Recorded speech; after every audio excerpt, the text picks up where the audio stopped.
네, 안녕하세요. 동보아 역사재단의 박정혜입니다. 예, 오늘 제가 드릴 말씀은 제국 일본의 공창제와 일본군 위안부 제도 문제에 관해서입니다.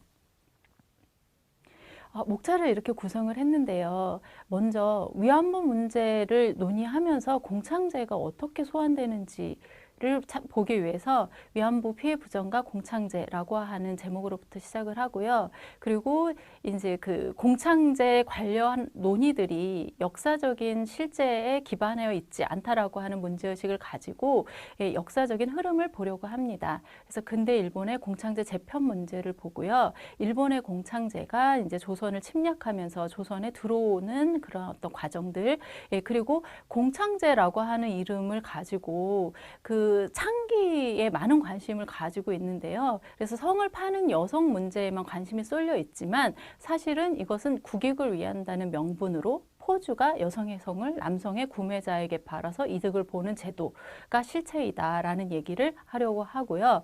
그리고 당대에도 공창제가 시행되었었던 10년대, 20년대, 30년대에도 이 제도가 노예제도이자 인신매매 제도라고 국제사회에서 그리고 일본의 폐차운동가들로부터 이제 비판을 굉장히 많이 받았었던 그 내용을 살펴보려고 합니다. 그리고 마지막으로 공창제라고 하는 것이 정치 상황에 따라서 달라지기 때문에 전시체제기의 공창제가 우리가 알고 있는 평시 공창제와도 다르다는 이야기를 보려고 하고요. 동시기에 출연했던 일본군 위안부 제도와의 관계에 대해서도 살펴보려고 합니다. 자, 먼저 그 위안부 제도하고 공창제 문제를 보기 위해서 용어 문제를 좀 따져야 되는데요.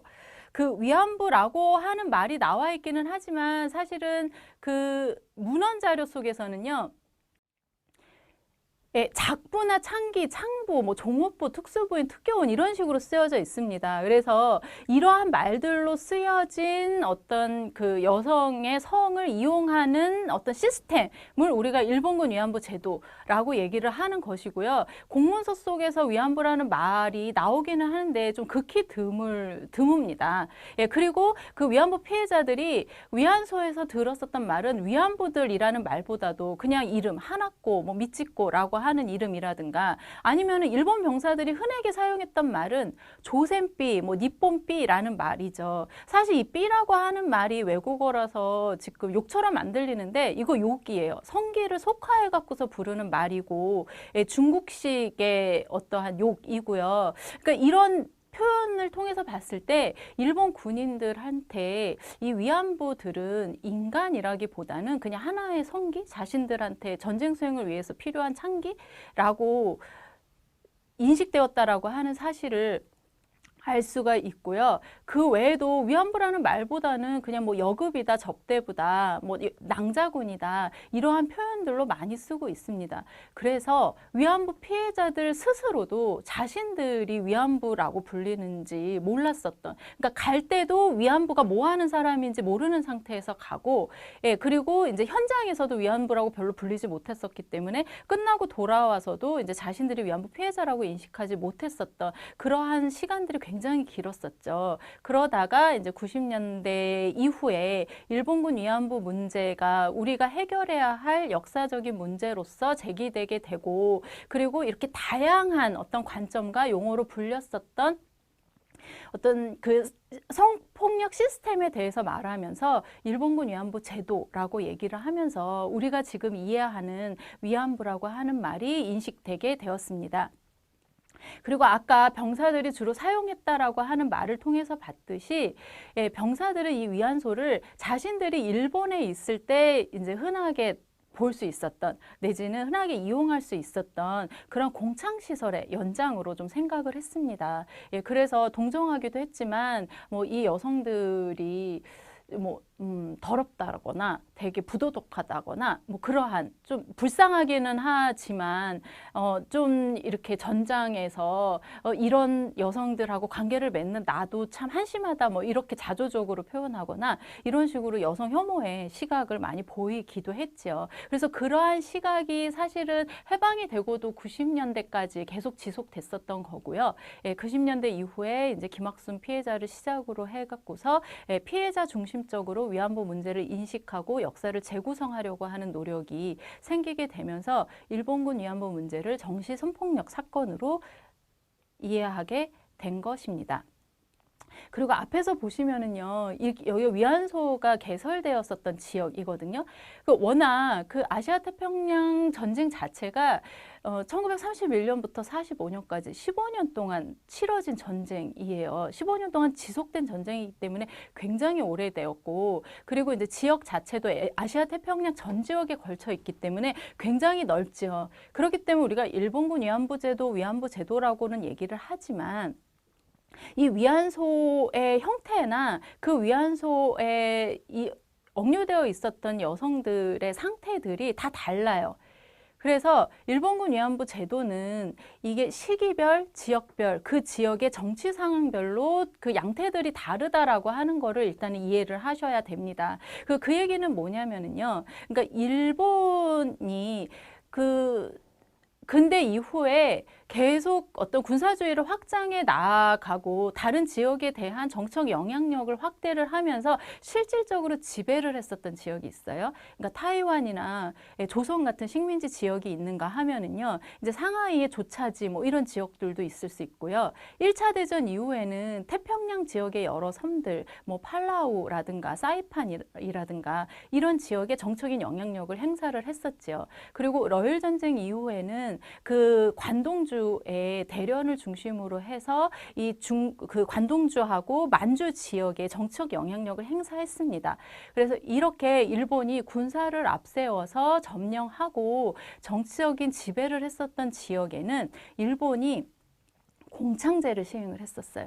그래서 성관리시설을 두고 그 지역에 먼저 진출했었던 군인이라든가 관료들의 유흥이나 어떠한 그 성병, 감염의 문제들을 해소하려고 노력을 하는 상태였던 거죠. 그래서 이렇게 일본이 그 일부 아시아 태평양 지역에 대해서 공창제를 시행하고 있었던 시기에 이제 그 만주사변 이후로 아시아 태평양 전쟁이 벌어졌고 일본이 전장을 확장을 하면서 위안소를 확대해 가죠.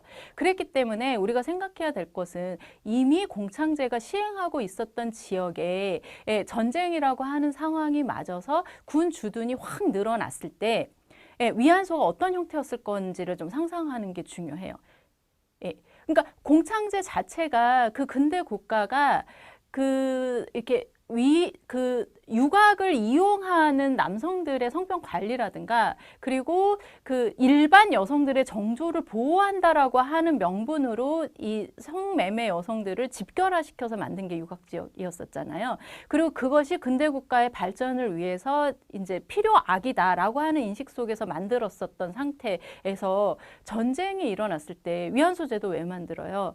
일반 여성에 대한 강간을 그 일본이 전쟁을 효율적으로 수행할 수 있도록 하고 병사들이 성병 감염이 되는 것을 방지를 해서 그 전력이 훼손되는 것을 방지하기 위해서다라고서 우리가 배우잖아요. 그러니까 사실 목적이 또 공창제나 위안부나 이 성동원과 성매매 관리를 통해 갖고서 어떠한 국익을 취하겠다라고 하는 점에서는 서로 통하는 부분들이 있습니다.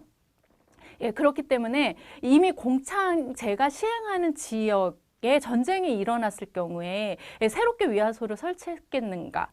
아니면은 기존에 있었던 시설을 재편해 갖고서 좀 위안소를 이용하는 형태가 되었는가에 대해서 생각을 하셨을 때 우리가 위안소하고 그리고 공창제 하에 그런 어떤 뭐 이렇게 요리옥이라든가 유곽이라든가 이런 시설하고 굳이 구분한다라고 하는 것이 얼마나 역사적으로 조금 한편으로는 허망한 일인지에 대해서 생각해 볼 수 있다라고 하는 것이죠. 근데 하지만 일본의 정치적인 영향력이 이미 있지 않았었던 지역, 전쟁을 일으키고 일본이 새롭게 점령에 들어갔었던 지역 같은 경우에는 새롭게 위안소를 개설하는 경우들이 좀 많이 있었기 때문에 그런 경우에는 일본 군문서 속에서도 위안소 설치에 관한 기록들이 많이 있고, 예, 그리고 이곳에 그 새롭게 들어온 위안부들에 대해서 군이 직접적으로 개입해서 위안부들을 관리하는 그런 모습들도 이제 그 보이기 때문에 이게 비교적 우리가 이해하는 전지나 점령지, 전쟁터나 점령지의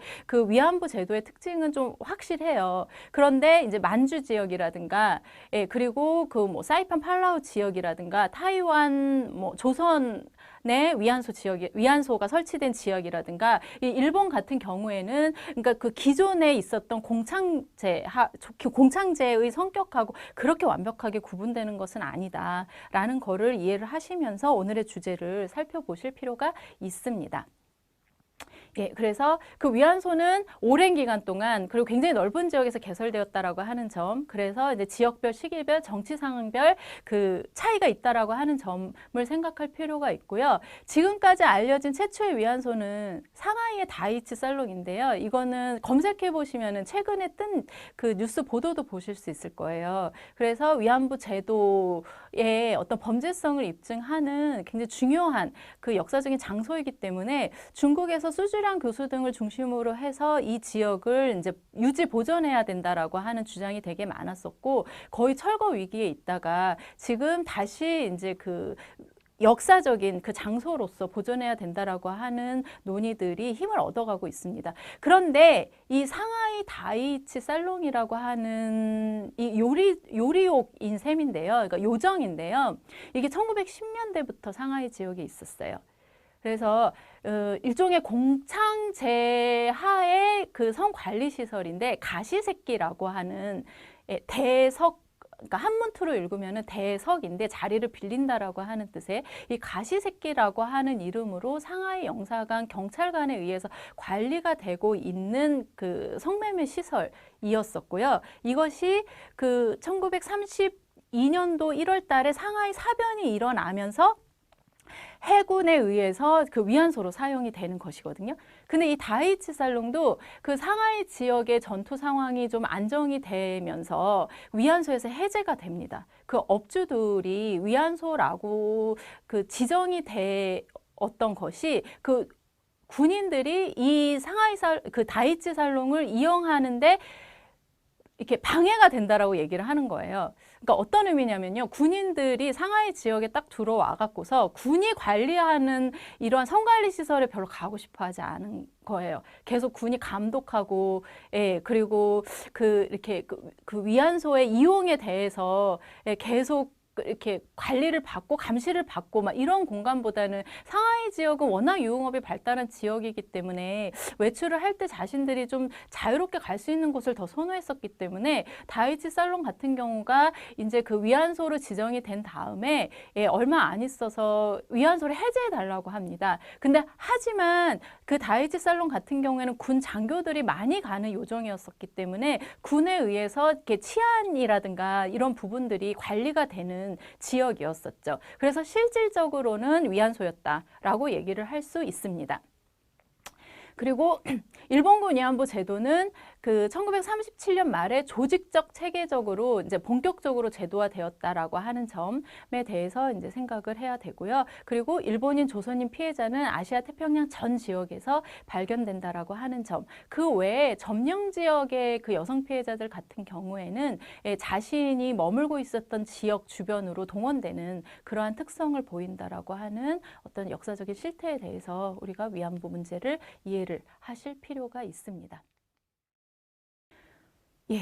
그리고 이제 이거는 그 위안부 개념과 범주에 대한 이야기인데요. 연구자들마다 달라요. 그리고 이것을 가지고 온 이유가 공창제와 위안부 제도와의 관계를 어떻게 생각하느냐에 따라서 위안부 피해의 특성이나 그 규모를 다르게 생각하기 때문인데요.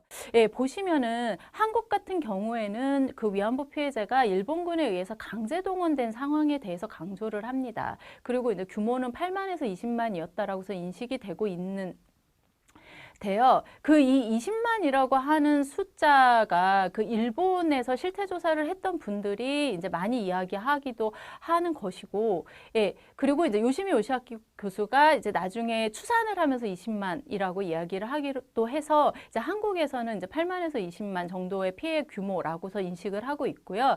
이게 조선인 위안부 피해자 규모만 얘기한 것이다라고 하는 썰이 있기도 한데 그것은 아닙니다. 그러니까 전체적인 규모를 추산을 했을 때 저 정도라고 얘기를 하는 거고, 그 다음에 그 일본의 하타 이쿠이코 그 전 교수가 주장하는 내용인데요. 이분은 일본 역사 부정론자들의 원류라고 생각을 하시면 돼요. 그래서 이분은 역사학자이고 실증주의적인 역사학자이고, 이분이 주장한 것을 기반으로 역사 부정론자들이 계속 이렇게 살을 붙이거나 아니면은 다른 방식으로 이야기를 하면서 역사 부정론을 확장시키고 있는데요. 그러니까 이분의 얘기는 뭐냐면은 일본군 위안부는 공창제 하에 공창과 똑같은 존재라고 얘기를 하고 있거든요. 근데 미리 좀 말씀드리면 그 공창제라고 얘기를 하지만 그 공창제 관련 법규들 중에서 공창이라고 하는 표현이 들어가는 건 하나도 없어요. 예, 뭐 창기 단속 규칙이라든가 가시자식기 단속 규칙이라든가 뭐 요리점 예기치욕 단속 규칙, 예기작부 단속 규칙이라고 하는 그 이름들의 여러 법규들이 나오고, 그리고 일본 제국의 영역, 일본이나 식민지 조선이나 그리고 그렇게 관동주 지역이나 이런 지역들의 그러한 그 법규들이 막 나오면서 그러한 것들이 국가가 성매매를 공인해서 관리하는 제도이기 때문에 공창제라고 얘기한다라고서 이렇게 사회적으로 만들어진 용어이거든요. 근데 이 하타 이쿠이코 선생은 그 위안부는 일본의 창기뿐이라고 얘기를 해요. 근데 이 창기는 뭐냐면은 법적으로 성판매가 허가된 사람들이에요. 그래서 법적으로 이 가시자식기를 찾아오는 유객들한테 성을 판매하는 것이 가능한 사람들인데, 이걸 왜 이렇게 어렵게 얘기를 하냐면은요, 작부나 얘기 같은 경우에는요 법적으로 성매매 할 수 없거든요. 예, 법적으로는 이 성매매를 하는 사람이 아니고, 작부는 그냥 그 요리업 같은 데서 술을 따라주면서 이렇게 도와주는 그러한 역할을 하는 존재이고, 얘기는 유흥을 이렇게 북돋아주는 예능을 통해 갖고서 북돋아주는 존재로 규정이 되어 있는데요. 근데 이렇게 관동주 지역이나 그리고 그러니까 조선이 일본에게 그 강점되기 이전에 그 일본의 거류지가 생겼었던 지역 같은 경우에는요, 그 작부나 얘기라고 하는 이름으로 성매매를 허가해줘요. 그러니까 법적으로는 성매매 허가자가 아닌데 그 실질적으로는 성매매 허가자인 거예요. 그래서 사실은 공창을 얘기를 했을 때 그 공창제 하에 창기만 이야기하는 것은 사실은 일본에 한정된 사례이기도 하거든요. 그리고 사실 그거는 또 맞지도 않은 얘기예요. 왜냐하면은 일본에서 나중에 그 공창제를 폐지하는 현들이 생기는데, 여기에서 창기들이 또 작부나 얘기라고 이름을 바꿔요. 그러면서 창기랑 똑같은 영업행위를 해요. 예, 그렇기 때문에 창기만이 공창이라고 하는 것은 그거는 이제 그 공창제를 고유명사로 인식을 했기 때문인데, 그거는 역사적인 사실하고 맞지가 않습니다. 근데 이 하타 이쿠이코 선생은 이 창기만 위안부이고, 그리고 일본인 창기는 뭐 한 많아봤자 2만 명 정도이기 때문에 위안부 규모가 한 2만 명 정도다라고 얘기를 하는데, 공창제는 합법이었었기 때문에 일본이 당시에 합법이었었던 제도를 활용해서 전쟁을 수행한 것이 일본한테 죄가 되지 않는다라고 얘기를 하고 있는 것이죠. 그래서 생각해 보면은요, 위안부 피해자가 뭐 1만 명이든 20만 명이든, 그러니까 국가가 나서서 어떠한 시스템적인 마련을 통해 갖고서 남성들이 여성의 성을 살 수 있는 그러한 이렇게 제도를 만들었다라고 하는 것 자체를 우리는 문제시하고 있는 거거든요. 그래서 여성을 그 어떤 감정이나 그리고 자신의 삶을 자율적으로 결정할 수 있는 그러한 인간적인 존재가 아니라, 그러니까 비인간적인 이렇게 남성들의 성욕의 대상이 될 수 있는 어떤 도구적 존재로 본 거를 우리는 위안부 제도를 문제를 시를 하고 있는 건데, 이 하타 이쿠이코 선생을 비롯한 역사 부정론자들은 그걸 문제라고 생각하지 않은 거예요. 그거에 대해서는 말하지 않아요. 그러니까 예, 여성이 남성들의 어떤 성적인 대상이 되는 것을 국가가 허용했다라는 것에 대해서는 문제시하지 않고 공창제는 당시 합법이었었기 때문에 그리고 이것을 전장의 위안소 제도로 그냥 그대로 이식해 갖고 들어온 것이었기 때문에 일본 정부의 책임을 물을 수 없다라고 얘기를 하고 있고 만약에 피해를 입었다면 그거는 업자들과 이제 그 딸들을 판 부모가 잘못한 것이지 이거 정부는 책임이 없다. 일본 정부는 책임이 없다라고 얘기를 합니다. 이거 굉장히 국가주의적인 인식이라고 이야기를 할 수 있죠. 그리고 그 일본의 그 위안부 문제 해결을 위한 어떤 실천적인 지식인인 요시미 요시아키 선생 같은 경우에는 그 위안부는 전지나 점령지에서 그 일본 군이 만든 그 위안소에서 피해를 입은 여성이라고 정의를 하면서 5만에서 20만이라고 얘기를 하고 있는데 뭐 20만이 나오게 된 배경은 당시 일본 군인들 사이에 니구이찌라는 말이 되게 유명했었어요. 그래서 위안부 한 명당 니구이찌 그 29명이다. 그러니까 위안부 한 명당 일본군 29명이다라고 하는 말이 굉장히 유행을 했어서 그 전체 그 일본군 규모를 갖고서 추산을 했을 때 이제 저 정도 숫자가 나온다라고 얘기를 하고 있는데 근데 요시미 선생님은 지금 전쟁터나 점령지에 있는 위안소를 대상으로 위안부를 개념화하고 있기 때문에 제가 아까 말씀드린 그 일본 본국이나 그리고 식민지 지역이나 실질적인 식민지 지역에 있었던 위안부 피해자들은 요시미 선생님 정의에 좀 들어가지 않는다라는 좀 한계가 있습니다. 그래서 저 정의로 정의 기반에서 얘기를 할 때에는 공창제하고 위안부는 다를 수밖에 없는 거예요. 예, 공창제가 설치되었던 지역의 어떤 위안소 제도에 대해서는 그다지 논의를 하지 않았었기 때문에 그런 어려움이 있고요. 그러니까 그 중국의 수지령 선생님 같은 경우에는 위안부 피해자가 한 40만에서 43만 명이다 이렇게 얘기를 하고 있는데 그건 왜 그러냐면은 그 중국인 여성들이 일본군에 의해서 되게 이렇게 일탈적인 방식으로 성폭력 피해를 많이 받거든요. 그러니까 조직적 체계적인 방식이 아니라 그러니까 그 지역을 점령해 들어간 부대에서 주도해 갖고서 부대 단위로 그 현지 여성을 윤관을 한다라든가 일시적으로 주둔하고 있는 동안 그 현지 여성들을 납치를 해 갖고서 일정 장소에 감금해 두고서 이제 위안부처럼 쓴다라거나 뭐 이런 그리고 그 이렇게 현지 여성에 대해서 일회성 강간을 하는 사례가 되게 많다라거나 이런 피해 사례들이 굉장히 많이 있는데 그러한 사례를 위안부 피해자의 범주로 포함을 시키기 때문에 숫자가 굉장히 많이 늘어난 것입니다. 그래서 사실은 일본군 위안부 제도가 조직적 체계적인 어떤 그 성관리 시스템이다라고 얘기를 했을 때 그 이러한 전시 강간 피해자까지 이런 조직적 피해자 안에 범주로 포함시키냐의 문제가 남기는 하는데요.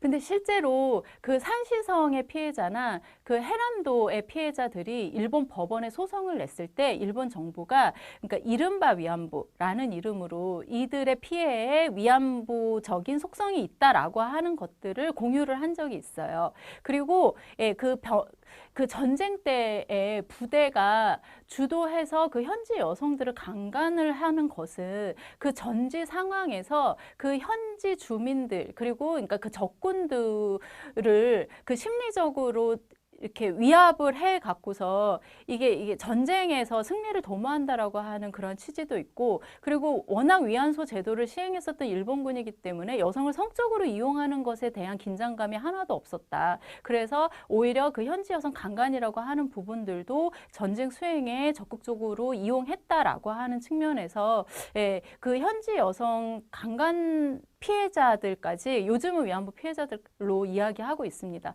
그래서 제가 하는 말은 피해자가 40만 명이다, 1만 6천 명이다 하는 건 중요하지 않다라고 하는 거예요.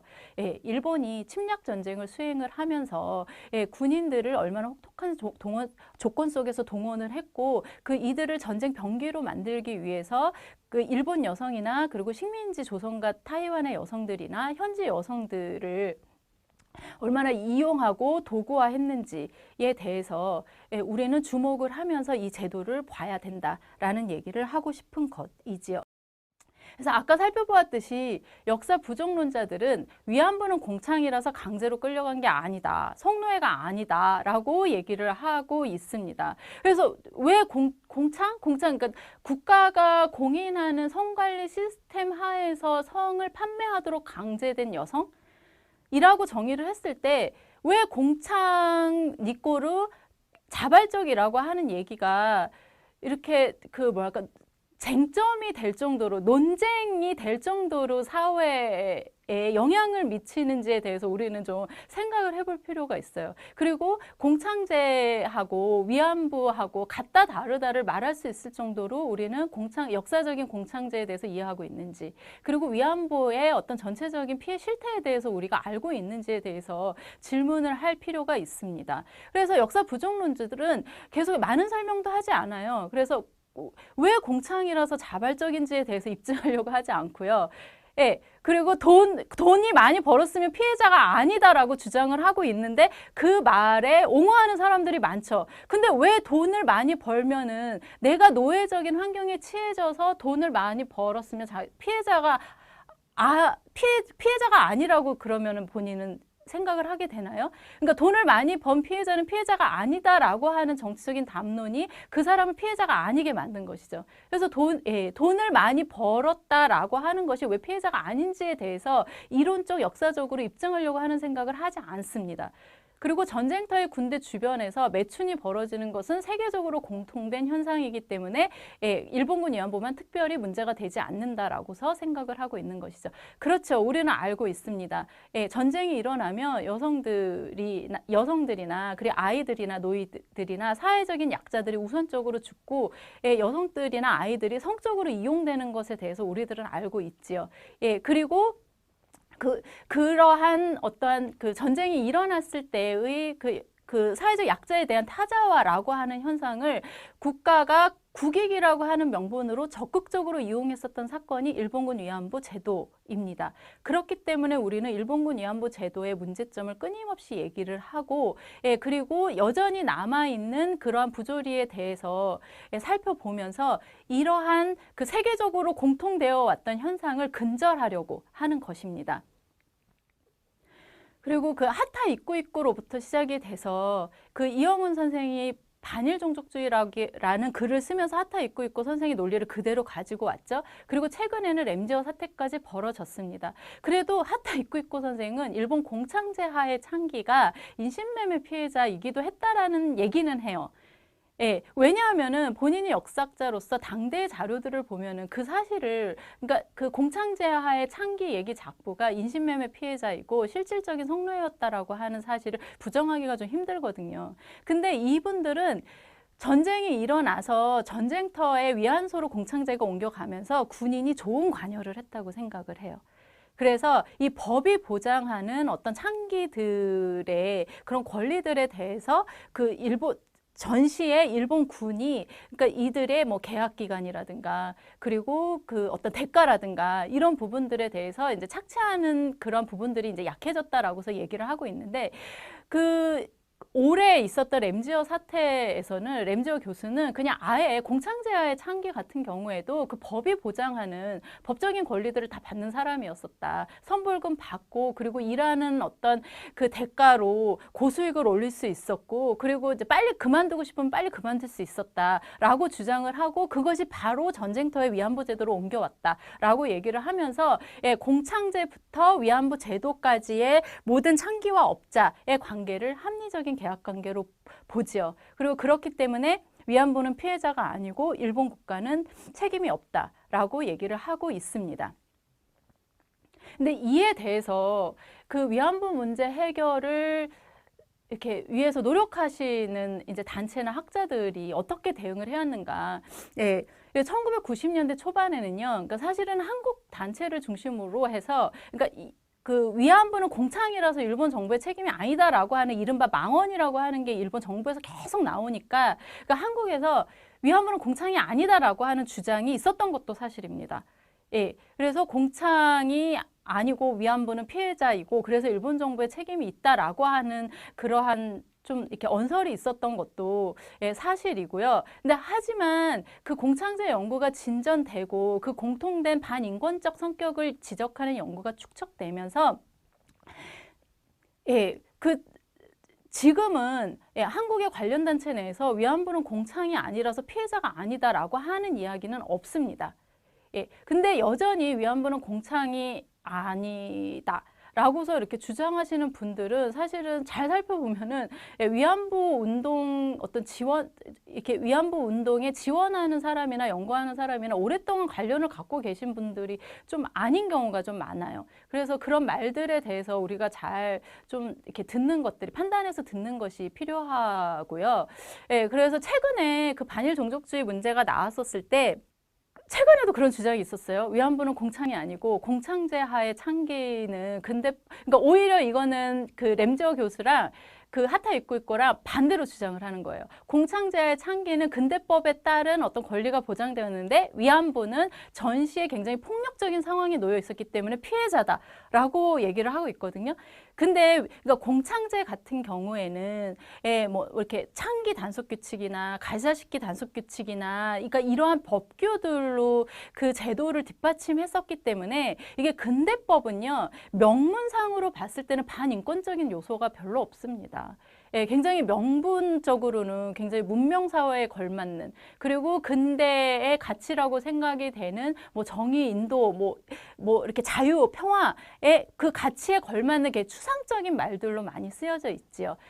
그래서 이 근대법의 조문 가지고만 얘기를 해서는 사실은 식민지가 일본 제국에 의해서 착취를 당했다라고 또 얘기하는데 한계가 있을 수밖에 없어요. 법만 갖고서는. 이 법이 어떤 취지에서 나왔고 그리고 일본 본국하고 식민지에 적용된 법은 어떠한 차이들이 있었고 실제적으로 적용되는 과정에서 그 누구의 자율권이 높았는지 그리고 그 법에 적용되는 사람들의 실제 삶은 어떻게 됐는지 입체적으로 보지 않으면 역사적으로 판단하지 않으면 우리는 이렇게 당시의 역사적 상황을 호도하는 그런 주장들에 휘둘릴 수가 있습니다. 그래서 역사적인 그 상상력을 펼치기 위해서는 당대의 역사적인 정보를 성실하게 취하려고 하는 굉장히 겸손한 태도가 필요하다라고 생각을 하고 있고요. 그리고 여기에서도 그 공창제와 위안부가 이제 다르다라고 얘기하는 사람은 없는데, 이것도 이제 그 평시의 공창제에 비해서 위안부는 좀 더 좀 착취를 당하는 상황이었다. 좀 더 폭력적인 상황이었다라고 부장하시는 분이 있는가 하면은 그리고 이제 그걸 구분하는 게 좀 무의미하다. 그러니까 공창제라는 것 자체가 근대 일본 국가가 그 성을 파는 여성을 집결화하고 그들의 관리를 포주한테 맡기고 그러니까 공권력이 간접적으로 관리를 하면서 그 일반 사회의 풍기 그리고 일반 여성에 대한 정조 보호 다운표 친 정조 보호 그리고 성병 관리를 한다라는 차원에서 이렇게 공창제라고 하는 것이 기획이 됐고 그리고 애초에 그런 공창제가 나오게 된 배경 자체도 그 군대를 앞세운 일본의 군국주의의 그 확장 과정에서 그 점령 지역을 중심으로 공창제가 나왔었기 때문에 그 속성을 봤을 때 위안부 제도와 공창제도를 굳이 구분해서 차이점을 이야기하는 것은 무의미하고 본질적으로 같다라고 이제 얘기하시는 부분이 있고요. 그 공창제하고 위안부 제도가 차이가 있다라고 얘기하시는 분들 중에서 가장 크게 얘기하시는 게 자유폐업 규정입니다. 그래서 이 자유폐업 규정은 자유폐업이라고 하는 말 때문에 조금 판단하기가 어려울 수도 있는데요. 이 내용은 뭐냐면은요. 그 일본의 공창제가 확립된 시기가 1900년이거든요. 그때 이제 그 법규 안에 명문화된 내용인데 그러니까 계약기간이나 전차금이 남아 있어도 창기가 폐업할 수 있는 권리입니다. 법률 규정입니다. 그런데 이 1900년의 일본 공창제 확립이 어떠한 배경에서 이루어졌는지 좀 생각하실 필요가 있어요. 이게 원래는 1896년도에 공창법이 있었는데 이 법이 창기의 인신매매를 방치하고 있다. 창기의 노예적 상태에 대해서 정부가 너무 무심하다라고 하는 국내적인 비판들이 굉장히 많이 있었습니다. 그래서 일본이 이러한 국제적인 흐름에 대응하는 과정에서 우리는 창기의 권리를 보장하겠다라고 하는 취지로 명문화한 게 자유폐업 규정이에요. 그래서 빚이 남아도 예, 창기를 그만두고 싶은 사람은 그만둘 수 있고, 그리고 그만두었을 때 창기 명부에서 창기 이름을 즉각 삭제한다라고 하는 규정이거든요. 근데 여기에서 문제는 뭐냐면 폐업을 해도요, 빚을 갚아야 돼요. 근데 이게 그러니까 한 10대 때에 창기가 돼 갖고서 예, 그 선불금을 받아서 이 선불금이라고 하는 것은 이렇게 계속 부풀려서 늘어나기 마련이거든요. 왜냐하면 포주한테 이자랑 원금만 갚는 것이 아니라 자기가 그 창기 생활을 하면서 드는 모든 비용, 목욕 비용, 옷 비용, 화장품 구매 비용 이런 거를 다 그리고 이렇게 뭐지 그 생활하는 어떤 밥 먹는 비용 이런 비용들까지 다 이게 이용비를 포주한테 냈어야 됐어요. 그래서 사실은 창기 생활을 하면서 빚을 갚는다라고 하는 것은 이건 거의 불가능한 상황이었었거든요. 근데 이러한 생활을 거의 10대 때부터 시작한 사람들이란 말이에요. 근데 이게 창기업을 계약이 끝나지 않은 상태에서 그만둔다라고 했을 때 예, 그만둔다라고 했을 때 그 빚을 어떻게 갚을 수가 있습니까? 그래서 사실은 자유폐업 사례가 전혀 없는 것은 아니에요. 나중에 나오겠지만, 예, 자유폐업 사례가 있기는 한데, 이제 그때는 이 빚을 모두 갚아주는 이제 스폰서가 있거나, 예, 아니면은 이제 폐창 그 활동가들이 적극적으로 지원을 해갖고서 이제 이 빚 문제를 해결해 줬을 경우에 자유폐업을 할 수 있었거든요. 그래서 이 사실 자유폐업 규정이라고 하는 것은, 그러니까 일본에서는 이 법안에 이거를 명문화해서 니네 자유폐업할 수 있는데도 실질적으로 안 하잖아. 그러니까 스스로 원해서 창기 생활을 지속하는 거잖아. 자발적으로 하는 거잖아. 라고 하는 해석을 만들기 위해서 만든 겁니다. 그래서 실질적으로 그 자유폐업을 할 수 있는 여성들은 많지 않았었고요. 그리고 아까 그 1900년에 그 일본 공창제 확립 과정에서 만들어졌는데 그 식민지 공창제, 조선의 공창제가 확립되는 시기는 1916년이거든요. 근데 이때 모법이 되는 일본 공창법이 1900년법이 아니라 그 이전 법, 창기의 권리가 그 법 명문화되어 있지 않는 1896년도에 법이 들어옵니다. 그래서 사실은 조선은 자유폐업 규정이 명문화되어 있었다고 말하기도 힘들어요. 예, 그래서 지금 이렇게 위안부 문제를 해결하시려고 하는 연구자들 중에서 자유폐업이라고 하는 규정이 있고 없고 때문에 위안부하고 공창제는 좀 달랐다라고서 주장을 뭐 하실 수는 있는데 그거 사실 일본 상황에 한정된 거라는 걸 좀 이해하실 필요가 있어요. 그래서 사실은 그러니까 위안부 제도 같은 경우에는 일련의 법규에 따라서 위안소 제도가 이렇게 시행됐던 것들이 아니라 전쟁 상황에 따라 갖고서 그런 어떤 그 현지의 일본 일제 공권력들이 규정들을 만들어 갖고서 그 위안소 제도를 시행했었기 때문에 예, 뭐 이렇게 위안소 이용 규칙 같은 것들이 있기는 했지만 공창제와 같이 굉장히 정비된 상태로는 만들 수가 없었던 것이죠. 그래서 자유폐업 규정은 당연히 없었고요. 예.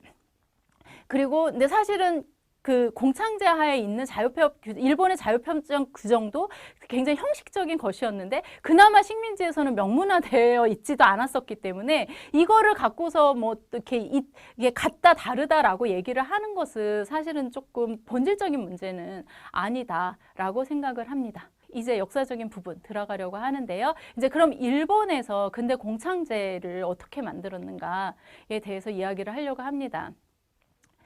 그래서 일단 공창이라고 하는 말에 대해서 좀 얘기를 하고 싶은데요. 그래서 우리가 공창이라고 생각을 할 때는 뭔가 성매매에 대한 합법화 정도로 이해를 하고 있잖아요. 근데 역사적으로는 그렇지 않습니다. 그래서 미리 결론부터 말씀을 드리면 일본 공창제의 가장 큰 특징은 사창 관리입니다.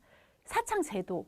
이건 사실 형용모순이거든요. 사창은 굉장히 불법적인 성매매라는 의미이기 때문에 제도화가 아니라 이거를 이렇게 못하도록 이렇게 단속을 하는 방침을 취했을 거라고 우리가 상상하기 쉬운데 일본의 공창제의 가장 큰 특징은 그 합법화된 성매매를 점점 그 법적으로는 위축화시키면서 그 이렇게 공창제가 아닌 존재를 공창이 아닌 존재를 실질적인 공창으로 관리하는 그러한 그 성격을 일본 근대 공창제의 가장 큰 특징으로 가지고 있어요. 그리고 공창제라고 얘기는 하지만 어느 지역에는 가시자식기가 그 합법화된 공간이기도 하고 어느 지역에 따라서는 가시새끼라든가 대석이라든가 아니면 요리점이라고 하는 것들이 말은 공창이 아닌 것 같지만 실질적인 공창시설로 관리가 되고 있었기 때문에 그 이 말만 보고서는 그 이면을 보지 않고서는 공창제의 역사적인 어떤 그 실태들을 살펴보기가 어렵다라고 하는 문제가 있습니다. 그래서 이러한 일본의 공창제가 일본 에도 시대 때부터 막 시행이 됐잖아요. 근데 이게 이제 조선을 그 군사적으로 점령에 들어오면서 일본의 공창제가 조선에 들어오게 돼요. 그럼 조선에서는 성매매 관리 정책이 좀 어땠었나? 그래서 조선왕조실록을 보면은요, 창기라고 하는 말을 좀 찾아보기가 힘들어요. 그래서 조선왕조의 성매매 정책은 성매매를 금지하겠다라는 건데, 근데 그렇다고 해서 조선에는 성매매나 성착취가 없었다라는 뜻이 아니라 그냥 성매매에 대한 공권력의 정책이 성매매 금지였다라고 하는 뜻입니다. 그 조선은 그 성리학 사회였었기 때문에 그 여성의 정조를 굉장히 중요하게 생각을 하고 있죠. 그래서 어떤 여성이 불특정 다수의 남성을 대상으로 성적인 어떤 관계하에 있다라고 하는 거를 이게 성리학 차원에서 인정을 못하는 거예요. 그래서 기생제도 같은 경우에도 그러니까 지방기 같은 경우에는 관리가 오면은 수청이라고 하는 제도가 있었잖아요. 그것도 원칙적으로는 그 관리가 있는 동안 그러니까 한 명에 대해서만 어떠한 그 현지처 역할을 하는 그러한 제도였었습니다. 그래서 그거를 합법화하고 관리한다라고 하는 인식은 없었던 상태였었고요. 근데 이제 일본 같은 경우에는 그 에도 시대 때 공창제가 확립이 되는데 에도 시기 이전에 우리가 잘 알고 있는 도요토미 히데요시 있잖아요. 그 풍신수길이 정권을 잡았을 때에 그 교토 지역을 중심으로 해서 유녀들을 한 곳에 모으기 시작을 합니다. 그래서 그 지역의 풍기상의 문제로 유녀들을 한 곳에 모아서 유흥 지역을 집결화시켰다라고서 얘기를 하는데요. 그래서 유흥하는 곳을 한 곳에 모으고 이제 그 주변을 울타리를 치는 거예요. 울타리를 치거나 해자라고 하는 이렇게 그 도랑 같은 것들을 파갖고서 그 일반 사회하고 좀 격리를 시키게 되는데요. 그래서 유곽이라고 하는 말이 나온 겁니다. 그래서 유곽은 사실 한국말이 아니에요.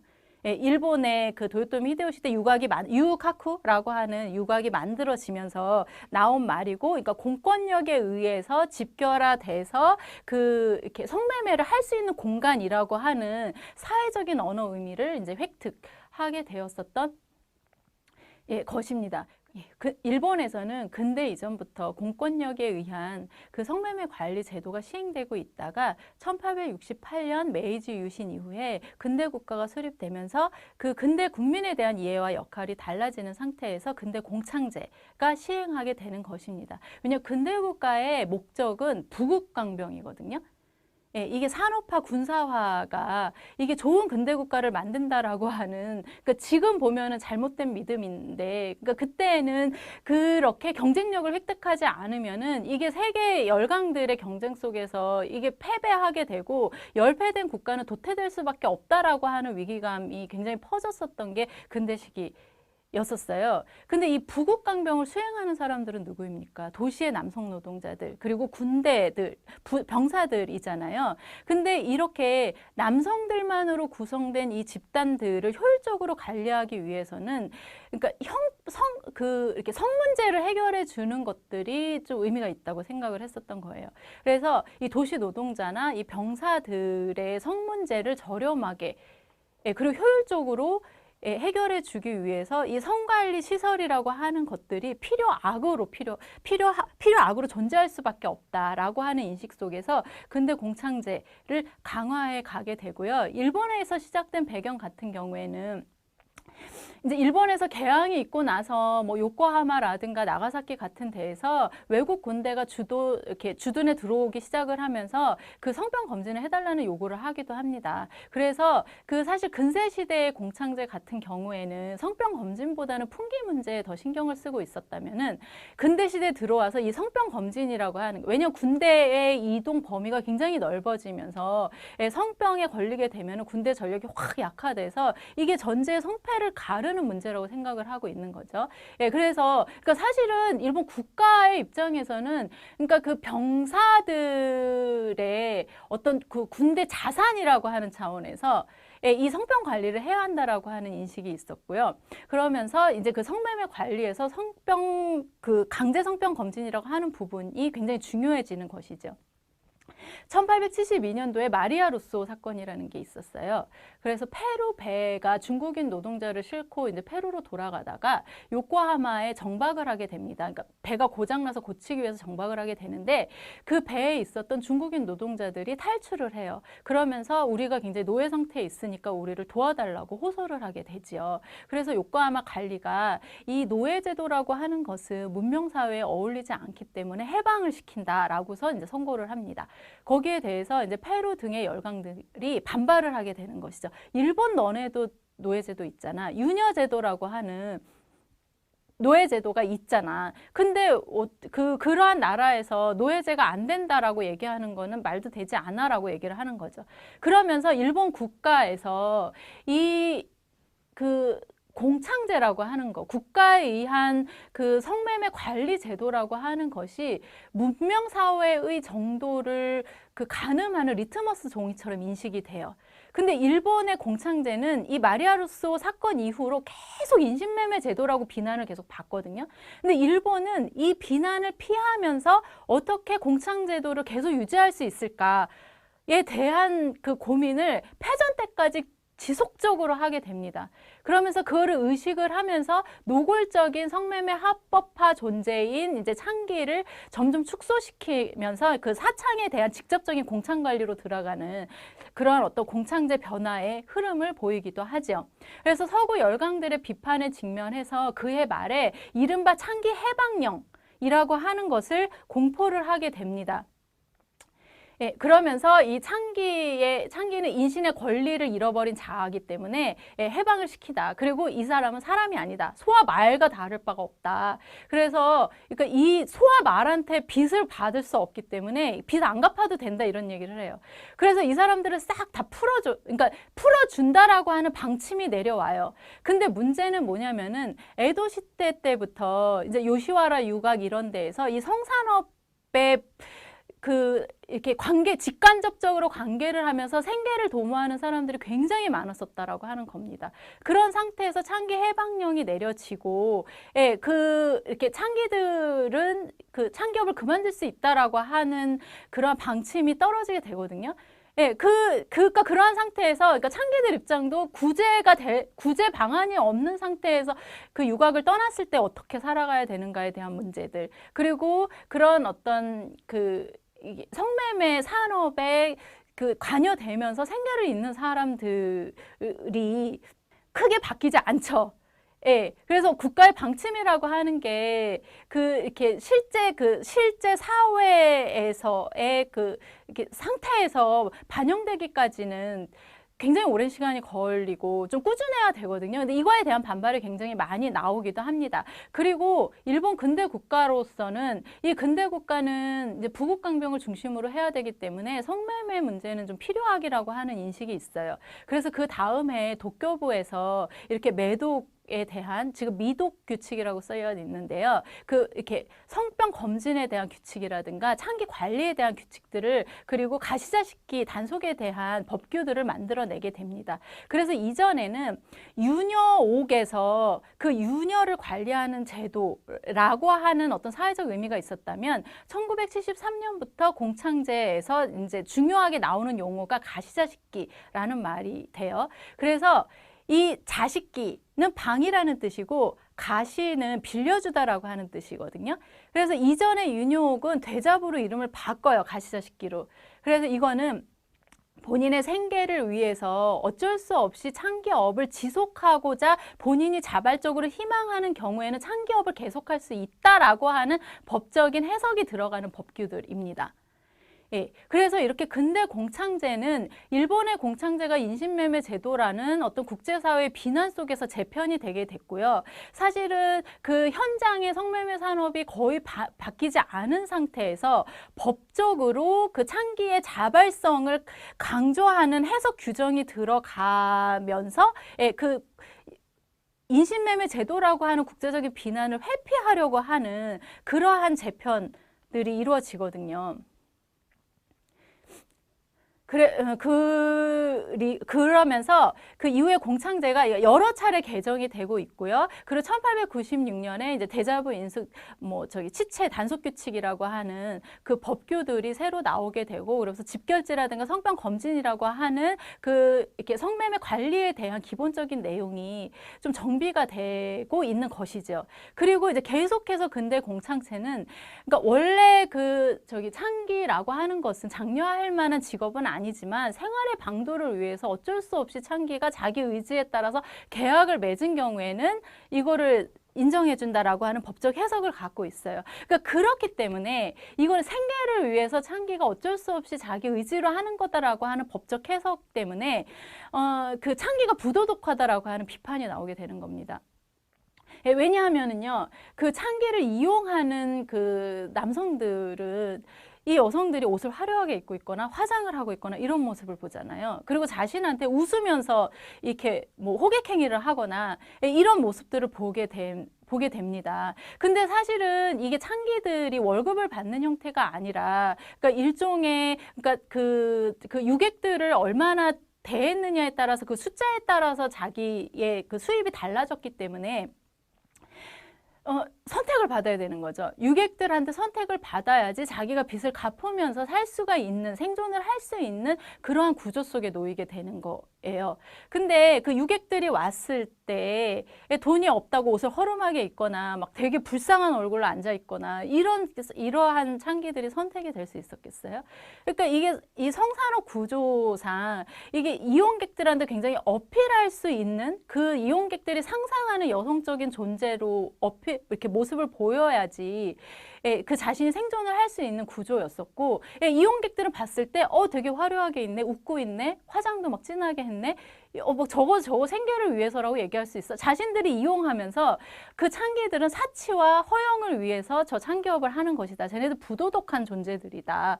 라는 어떤 사회적인 인식을 하게 되는 것이죠. 창기의 존재를 필요로 하면서도 이렇게 혐오하는 이러한 그 성매매 여성들에 대한 인식들이 이제 사회적으로 형성되어 가게 됩니다. 그리고 이제 아까 말씀드린 대로 자유폐업 규정이 강화된 채인 그 내용이 1900년도에 그 공창제로 다시 한번 개정이 되면서 그 일본 근대 공창제가 확립되었다고 평가되는 것이지요. 근데 그 메이지 유신 이후에 일본이 그 군대를 앞세워서 대륙으로 진출을 하게 됩니다. 그리고 대륙으로 나아간 일본 군대와 관리들을 따라서 이 성매매 업자들이 따라가요. 그러니까 이게 거의 독점적으로 그 군인들이나 이 남성 일본인들을 대상으로 영업을 할 수 있어서 그 자신들이 많은 이득을 올릴 수 있는 기회라고 생각을 하고 있는 것이죠. 그리고 하지만 이러한